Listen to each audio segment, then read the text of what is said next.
Well, past the hour, joining us now, former Israeli ambassador to the United States, Michael Oren. Mr. Ambassador, is there any more you can share with us about this peace deal and any concerns you have? Good morning, Mika. Hi, Joe. Good to be with you as always. I'm listening. Very distinguished panel. Very impressive. I think everyone's missing the point. And it's this. Everyone's talking about the pressure put by Trump on Netanyahu, pressure put on Trump on Netanyahu. It's missing the point. The 20-point plan developed by Steve Witkoff with Jared Kushner is one of the most elegant pieces of diplomacy we can remember in recent years. It's overwhelmingly pro-Israel.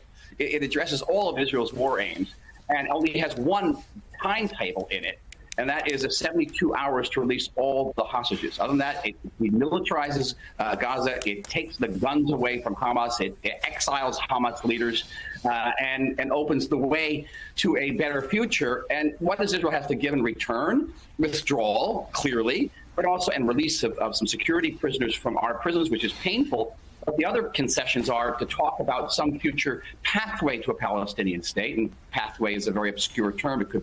Pathway could be with gravel, and to talk about maybe some role for a reformed Palestinian Authority in the future governance of Gaza. The major pressure here was not on Israel, it was pushing out an open door. The major pressure is on Hamas. And these leaders in the Middle East have had it with Hamas. Hamas brought war to the Middle East, instability, destruction. And what begins with Israel-Palestine never ends with Israel-Palestine. It ends up with riots in the streets of Riyadh and Cairo. And they were fed up, and they wanted it over. And that is the extraordinary achievement here of bringing all of these disparate states together who don't agree with one another, and certainly not with Israel, to end the war by putting pressure on Hamas. And that is a tremendous difference between anything that proceeded during the Biden administration. And that was predicated on America's willingness to use force in the Middle East, friends. You don't bring peace without power. And President Trump demonstrated again and again, first with the Houthis and then with Iran, that he was willing to exercise power. And that gets you a lot of credibility in the Middle East. Mr. Ambassador, first of all, thank you for taking time out to correct David Ignatius and the rest of us. It reminds me of a line, Mr. Ambassador, it reminds me of a line in broadcast news where the star is asked, it must be wonderful to be right all the time when everybody else is wrong, and Holly Hunter breaks down and cries and says, no, it's terrible. So that's the burden you carry. I want to talk about, though, David Ignatius did say a few days ago that this 20-point plan, in effect, amounted to a surrender by Hamas. So, you know what? We'll give you a point there. Let's give the ambassador a point on the board right there. You talk about an elegant solution here, and I want to walk through that, where Jared Kushner writes, along with Steve Witkoff, this 20-point plan, which, of course, came because the Qataris were talking to us, and they were trying to figure out how do we negotiate a way to peace. And I think it was Kushner who decided, we're not going to negotiate our way to peace. We're going to do a 20-point plan. You're going to present this to Hamas. We're going to present it to Israel, and we're going to get it done.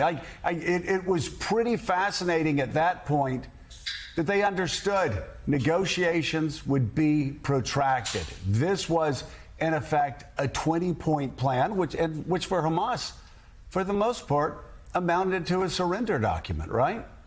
Exactly. My point. It's a very, I don't want to say it's a pro-Israel document, but it does address all of Israel's war aims. It's going to be supported even within the Israeli government. It's going to approve it today.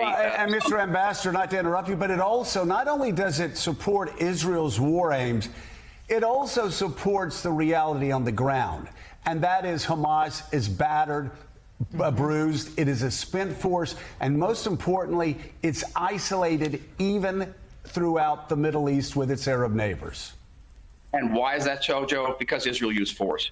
And because Israel used force backed by the United States. It's unpleasant. War is horrible. I've been in several. And I'll tell you, but without the use of force, this 20 points would not have been possible. And the use of force, not just against Hamas, but also against Iran. The President Trump was willing to step up and project American power. What's missing, I think, from the conversation this morning is the restoration, the revival of the Pax Americana after years of withdrawal and isolationism in the Middle East. And that, I think, is truly maybe the most historic consequence of these 20 points of this agreement. Now, having said all that, this is maybe the end of the beginning. Hamas still has its guns. Hamas is still embedded in Gaza. Houthis are still firing. Iran is now rebuilding.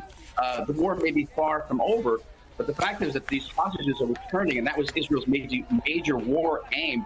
It is an extraordinary achievement for which the people of Israel, and as a father and grandfather, I'll tell you, we're deeply indebted to Donald Trump.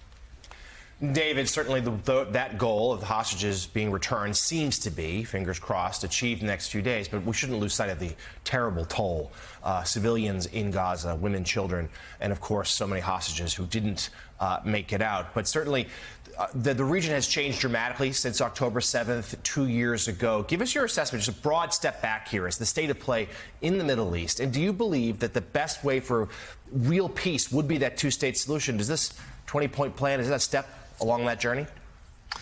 It's a beginning. If we're honest, we have to admit that a Palestinian state is still far in the distance, but it is a beginning. I think the contribution that the Trump team has made here, Ambassador Oren, is thinking and pushing on the day after what kind of transitional arrangement would be made in Gaza to move beyond this situation of what seemed a war that couldn't be ended. It just went on. And as you know better than I, many Israelis even a year ago felt that the military objectives had been achieved. The question I want to put to you is the one that I find I worry about most, and that's the disarmament of Hamas. A key part of President Trump's 20-point plan, essential to Israel, is that Hamas will no longer have military or political power. Do you think in the coming weeks and months, Hamas actually will disarm? And if not, is Israel going to have to go back to war? It's a great question. It's the key question, David. Giving up arms, surrendering, goes against the DNA of Hamas. It's what they're about. It's basically asking them to negate their own identity. And it's a difficult climb. And they won't do it peacefully. They don't go peacefully into that dark night, certainly.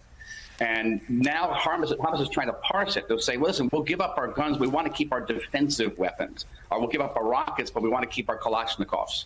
And the Trump administration is going to have to step in very, very strongly again. Not with the Israelis, but with the Qataris and the Turks, who are very, very close to Hamas, and say, no, this can't be. And everyone's talking about an international force which is supposed to go into Gaza. That's another part of the 20 points. But that force is not going to go into Gaza if Hamas still has its guns. So everything, that is really the linchpin of what happens next. Can Hamas be effectively disarmed? 20 points talk about Hamas people who, then you had mentioned it, David, that it would be an amnesty for the Hamas people who give up terror. There's some kind of pledge they're supposed to make. I don't know what the wording of that pledge means or how it would read, but that is the key to everything that comes next.